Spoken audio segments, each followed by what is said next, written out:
প্রত্যেকটা মানুষ জানে এটা পরিকল্পিত ঘটনা। তার বাবা মা চিৎকার করে প্রেসের সামনে বলে দিয়েছে যে কিভাবে পুলিশ তাদের টাকা অফার করেছিল। পুলিশকে রাগাবেন না, তদন্ত আমাদেরই হাতে আছে। একটা ভিডিও করুন, বলে দিন যে আমরা বলিনি।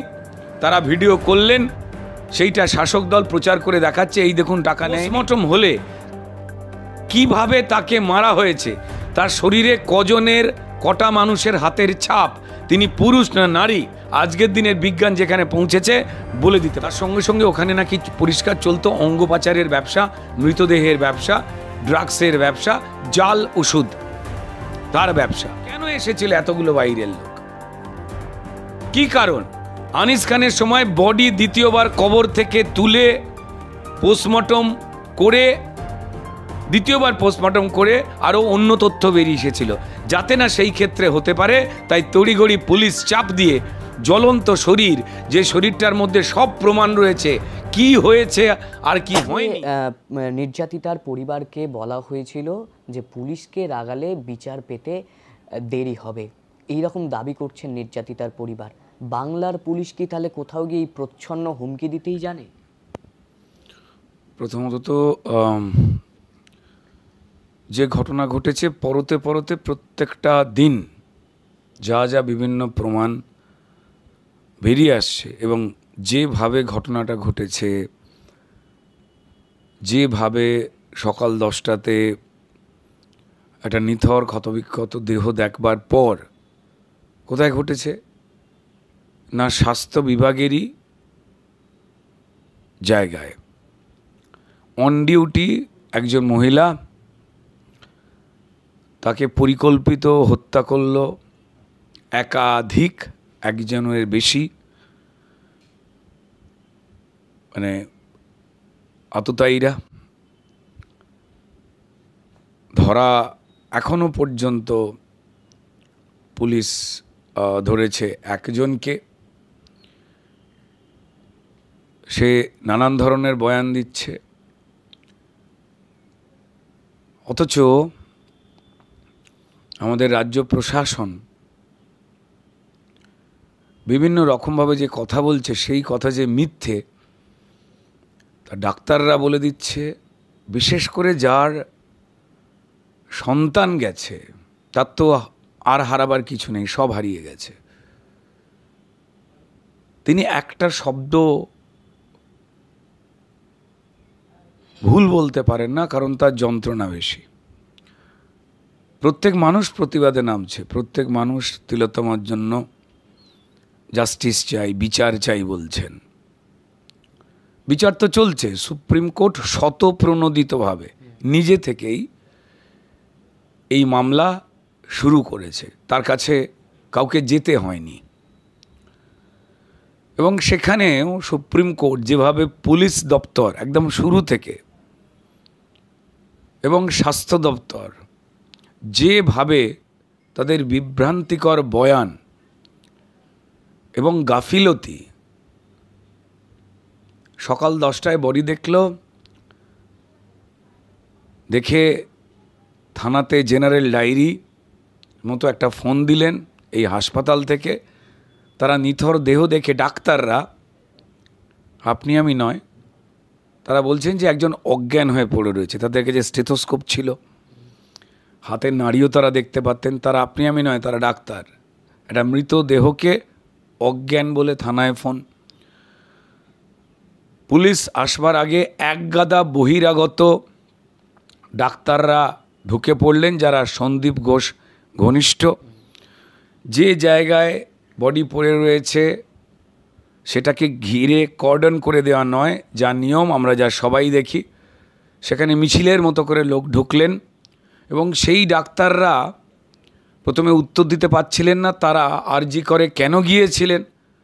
স্বাস্থ্য দপ্তর হঠাৎ করে কালকে ব্যাক ডেটে একটা হাতে লেখা ডেট বলা, যেটা হয় না, মিথ্যে, তারা ওই যে ডাক্তার যারা সন্দীপ ঘোষের খুব ঘনিষ্ঠ বলে পরিচিত, তাদের নামে সাফাই দিতে গিয়ে স্বাস্থ্য দপ্তর লিখছে যে কুচকাওয়াজের প্র্যাকটিসের জন্য সকালবেলা ভোরবেলাতে এই ডাক্তাররা বিভিন্ন জায়গা থেকে আর্জি করে জড়ো হয়েছে। মন্ত্রীকে, ডিপার্টমেন্টের স্বাস্থ্য মমতা বন্দ্যোপাধ্যায়, পুলিশের মন্ত্রীকে মমতা বন্দ্যোপাধ্যায়। ডাক্তাররা কুচকাওয়াজ প্র্যাকটিসের জন্য সকালবেলা আর্জি করে গেছে। এটা কি সেনাবাহিনীর ছাউনি? অর্থাৎ প্রত্যেকটা মুহূর্তে তথ্য প্রমাণ এবং লোপাট করবার জন্য যা যা করবার এই রাজ্য সরকার করছে, তারা স্পষ্টভাবেই কাউকে না কাউকে বড় বাঁচাবার তো চেষ্টা করছেই এই নৃশংস হত্যাকাণ্ডের, যার একটা পার্ট হচ্ছে রেপ।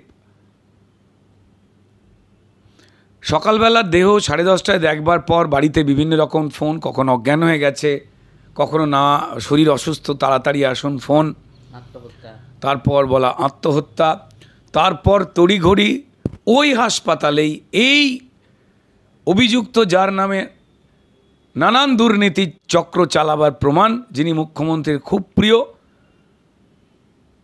তাই রাজ্য সরকার পুলিশ যখন তদন্ত করছিল প্রথম 3-4 দিনে, তাকে বারবার প্রমোশন দেওয়া হচ্ছিল অন্য হাসপাতালে, না তাকে জেলে পোড়া, না তাকে জেরা। একজন সিভিক যদি ধরা পড়েই যায় তো তাহলে আর কাকে বাঁচাবার জন্য সুপ্রিম কোর্টে রাজ্য সরকার মানুষের ট্যাক্সের টাকায় প্রায় 3-4 কোটি টাকা খরচ করে 21 জন বড় লয়ার পাঠিয়েছে? কেন পুলিশ প্রত্যেক মুহূর্তে শাসক দলের মুখপাত্রদের মতো পুলিশের বড় বড় কর্তারা তারা প্রেস মিট করে বিভ্রান্তিকর বয়ান দিচ্ছেন? তারা যে যে মিথ্যে কথা বলছেন তা অবশ্যই পুলিশ মন্ত্রীর নির্দেশে, নাহলে আইপিএস অফিসারদের খেয়ে দিয়ে কাজ নেই মিথ্যে কথা বলবার।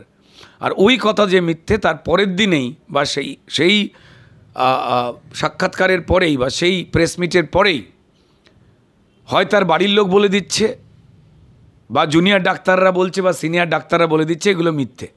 তাহলে কাকে বাঁচাবার চেষ্টা করছে? এবং এতেই প্রমাণিত হয় যে শাসক দল, তাদের সরকার এবং যে ডিপার্টমেন্টের মন্ত্রী, স্বয়ং মুখ্যমন্ত্রী নিজে, পুলিশ এবং স্বাস্থ্য, সেখান থেকে লুকোবার চেষ্টা করা হচ্ছে। মৃতদেহ পোস্টমর্টম করা হলো ওই হাসপাতালেই, এই নানান অভিযোগে বিদ্ধ, যাকে রাজ্য সরকারের পুলিশ গ্রেপ্তার করেনি, সিবিআই এসে গ্রেপ্তার করলো কোর্টের নির্দেশে 4 দিন পর, যখন তদন্তের ভার হাইকোর্ট তুলে দিল সিবিআই এর হাতে। তাহলে এনাকে বাঁচাবার চেষ্টা করছিল কেন? একটা সিভিক ধরা পড়ে গেছে, বারবার শাসক দল বলছে তাড়াতাড়ি একে ফাঁসি দিয়ে দাও। এই জন্য ঠিক এর আগে সিপিআইএম জামানায় যখন ধনঞ্জয়কে ধরা হয়েছিল 2004-এ, তার 14 বছর যাবজ্জীবন হয়ে যাওয়ার পর যখন সে জেল থেকে বেরিয়ে আসবে, যখন সে মিডিয়ার সামনে মুখ খুলতে পারবে, কারণ তার কথা কেউ জানতে পারেনি, সে কি বলতে চায়, তার সঙ্গে হেতাল পারেখকে হত্যার সময় আর কারা কারা জড়িয়েছিল বা সে আদৌ জড়িয়েছিল কিনা, এইটা সে 14 বছর যাবজ্জীবন জেল খেটে বেরিয়ে আসবার আগেই তড়িঘড়ি অদ্ভুত নিয়মকানুন দেখিয়ে লোকটাকে ফাঁসি দিয়ে তার চিরকালীন মুখ বন্ধ করে দেওয়া হলো। ঠিক সেম সিলেবাস এইখানেও এই তৃণমূল দল পরিচালিত যে রাজ্য সরকার এবং মুখ্যমন্ত্রী মমতা বন্দ্যোপাধ্যায় সেই ঘটনাই করছেন, বলছেন সঞ্জয়কে ফাঁসি দিয়ে দাও তড়িঘড়ি। দেখুন, এতেই স্পষ্ট হয়ে গেছে যে শুধু সঞ্জয় নয়, সঞ্জয়ের সঙ্গে সঙ্গে আরও কেউ জড়িয়েছিল, না হলে এই তৎপরতা হতে পারে না, এবং একটা সংগঠিত পরিকল্পিত একাধিক ডিরেক্টলি এবং ইনডিরেক্টলি জড়িয়ে থাকা লোকজনদের দ্বারা। এবং যেহেতু পোস্টমর্টম এই সন্দীপ ঘোষের আন্ডারেই, তার নির্দেশেই ডাক্তাররা করেছে, তাই এই পোস্টমর্টম ফরেন্সিক বিশেষজ্ঞরা বলছেন যে এমনভাবে লেখা হয়েছে যা দেখে কিছুই বোঝবার উপায় নেই। তার শরীরে ক্ষতবিক্ষত হওয়ার শতাধিক দাগ, সেই দাগগুলো কিসের? আঁচড়ের, কামড়ের, না কোনো বস্তু দিয়ে আঘাত করে মারবার? তার চোখ ফেটে রক্ত বেরোচ্ছে। গলা চিপে শ্বাসরোধ করে হত্যা করলে এটা হয়। একটা শক্ত সমর্থ একজন মহিলা, তিনি দুর্বল নন, কোনো একজনের কাজ এটা হতে পারে না, সবাই বলে দিচ্ছেন। পুলিশ বডি দেখলো, নিথর বডি সকালবেলার দিকে, তার আগে ওই ঘরে দাপাদাপি করলো একগাদা সন্দীপ ঘনিষ্ঠ বাইরের লোক, যাকে রাজ্য সরকার কুচকাওয়াজ করতে এসেছে বলে সাফাই দিয়ে জানাবার চেষ্টা করছে, অর্থাৎ বাঁচাবার চেষ্টা করছে। কেন এসেছিল এতগুলো বাইরের লোক, কি কারণ? এবং পুলিশ এফআইআর করছে, নিজে থেকে করলো না। স্বাস্থ্য দপ্তর ওয়ার্কিং প্লেসে, যে কর্মক্ষেত্রে যে মহিলা এইভাবে নৃশংস হত্যা হলো, সেই স্বাস্থ্য দপ্তর তারা বা হাসপাতাল কর্তৃপক্ষ তারা এফআইআর করলো না। কি ভয়ঙ্কর! পুলিশও করলো না। বাবা মায়ের চিৎকারে রাত্রিবেলা প্রায় 12টার সময় এফআইআর করা হলো, ভাবুন। এবং সেই এফআইআরে লেখা হচ্ছে উইলফুল রেপ। রেপ উইলফুল বা ইচ্ছাকৃত হয়, কার ইচ্ছায়? তো এই ধরনের প্রথম থেকেই বিভ্রান্তিমূলক বয়ান এবং অসঙ্গতি বিভিন্ন কথাবার্তায় প্রমাণ সরিয়ে দেওয়া। যেদিন হাইকোর্ট অর্ডার দিচ্ছে যে এবার সিবিআই তদন্ত করবে, ঠিক সেই দিনই পিডব্লিউডি গিয়ে যে সেমিনার রুম, তার আশপাশের বাথরুম এবং ডক্টরদের রেস্টরুম ভাঙাভাঙির কাজ শুরু করে দিল। সংস্কারের প্রয়োজন বিল্ডিংয়ের। আমরা জানি যে একটা দেওয়াল ভাঙলে সেই ঘরে যদি কারু দাপাদাপি করে, তার ফিঙ্গারপ্রিন্ট থেকে তার পা বা রক্তের ছাপ সব উড়ে গেল বাথরুম ভাঙাতে। কাকে বাঁচাবার চেষ্টা চলছে? তাই প্রত্যেকটা মানুষ জানে এটা পরিকল্পিত ঘটনা। তার বাবা মা চিৎকার করে প্রেসের সামনে বলে দিয়েছে যে কিভাবে পুলিশ তাদের টাকা অফার করেছিল। সেটা বলে দেওয়ার পর পুলিশের আবার কর্তারা এসে, আপনি যে প্রশ্নটা করলেন যে পুলিশকে রাগাবেন না, তদন্ত আমাদেরই হাতে আছে, একটা ভিডিও করুন, বলে দিন যে আমরা বলিনি। তারা ভিডিও করলেন, সেইটা শাসক দল প্রচার করে দেখাচ্ছে, এই দেখুন টাকা নেয়নি। যেদিন এটা করেছে তার পরের দিন এই পরিষ্কার, যেদিন দ্বিতীয় দিন সব মানুষ মিলে রাত জাগলেন প্রতিবাদে, আরজি করে গিয়ে এই বাবা মারা প্রেস মিট করে বলে দিল যে তাদের ভয় দেখিয়ে এই ভিডিও করা হয়েছিল। তড়িঘড়ি দেহ পুড়িয়ে দেওয়া হলো, যাতে দ্বিতীয়বার পোস্টমর্টম করে, অন্য কোনো জায়গায় পোস্টমর্টম করে, আর সন্দীপের ডাক্তারদের দিয়ে নয়। পোস্টমর্টম তো ডাক্তাররা করবে, রিপোর্ট তো তারা লিখবে যে কী করে মারা গেছে। তো তারাই যদি সন্দীপ ঘোষের লোক হয়, তো তাহলে সেই রিপোর্ট যে ফলস, এ তো সবাই জানে। এবং ফরেনসিক টিমে বায়োলজিস্ট ছিল না, সেটা নিয়েও প্রশ্ন উঠছে। তাই তো বলছি যে ফরেনসিক টিমে বায়োলজিস্ট নেই। এই টিমের সঙ্গে যারা জড়িয়ে, একজন হসপিটালে দেবাশিস সে অসুস্থ হয়ে শুয়ে পড়েছে। টালা থানার পুলিশ যারা এই বিভ্রান্তিমূলক এফআইআর লিখেছে, কারুর চাপে অবশ্যই প্রমাণিত, সেই পুলিশ অসুস্থ হওয়ার ভান করে 3টে হসপিটাল ঘুরে বেরিয়েছে ভর্তি হওয়ার জন্য, যাতে না প্রেস মিডিয়া তাকে জিজ্ঞাসা করতে পারে। তার মানে তো এটা পরিকল্পিত ষড়যন্ত্র, প্রমাণ লোকপাট করার এবং এই নৃশংস হত্যাকারীদের বাঁচাবার, এবং সেটা রাজ্য সরকার করছে, এ তো প্রমাণিত।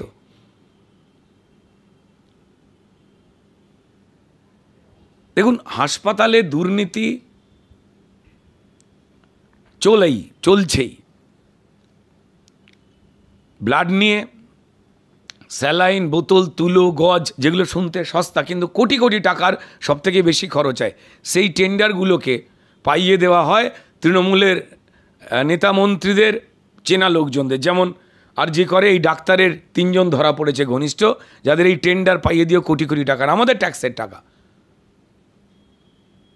তার সঙ্গে সঙ্গে ওখানে নাকি পরিষ্কার চলতো অঙ্গ পাচারের ব্যবসা, মৃতদেহের ব্যবসা, ড্রাগসের ব্যবসা, জাল ওষুধ তার ব্যবসা। তাহলে সেই টাকা কি শাসক দলের কাছে যেত সন্দীপের মারফত? তাই তাকে বাঁচাবার চেষ্টা চলছে পরিকল্পিতভাবে, সবাই তো জানে। দেখুন, দুর্ভাগ্যজনক এই ধরনের হত্যালীলা আগে যে কোথাও হয়নি এমনটা নয়। পশ্চিমবঙ্গে আমরা এর আগে দেখেছি যে হাঁসখালিতে শাসক দলের একজন নেতার ছেলে একটি মেয়েকে নির্যাতন করলো, এবং তারা সবাই মিলে উইদাউট ডেথ সার্টিফিকেট, এটা সরকারি ক্ষমতার অপব্যবহার ছাড়া বা সরকারের সায় না থাকলে হয় না, ডেথ সার্টিফিকেট ছাড়া মেয়েটার দেহ জ্বালিয়ে দেওয়া হলো। কেন? কারণ পোস্টমর্টম হলে কিভাবে তাকে মারা হয়েছে, তার শরীরে কজনের কটা মানুষের হাতের ছাপ, তিনি পুরুষ না নারী, আজকের দিনের বিজ্ঞান যেখানে পৌঁছেছে বলে দিতে পারে। আনিস খানের সময়তেও এই সিভিক পুলিশ জড়িয়েছিল। আনিস খানের সময় বডি দ্বিতীয়বার কবর থেকে তুলে পোস্টমর্টম করে, দ্বিতীয়বার পোস্টমর্টম করে আরও অন্য তথ্য বেরিয়ে এসেছিল, যাতে না সেই ক্ষেত্রে হতে পারে তাই তড়িঘড়ি পুলিশ চাপ দিয়ে জ্বলন্ত শরীর, যে শরীরটার মধ্যে সব প্রমাণ রয়েছে কি হয়েছে আর কি হয়নি, এই ভুয়ো যে পোস্টমর্টম রিপোর্ট সেটা ভেঙে সত্যিটা বেরিয়ে আসতো।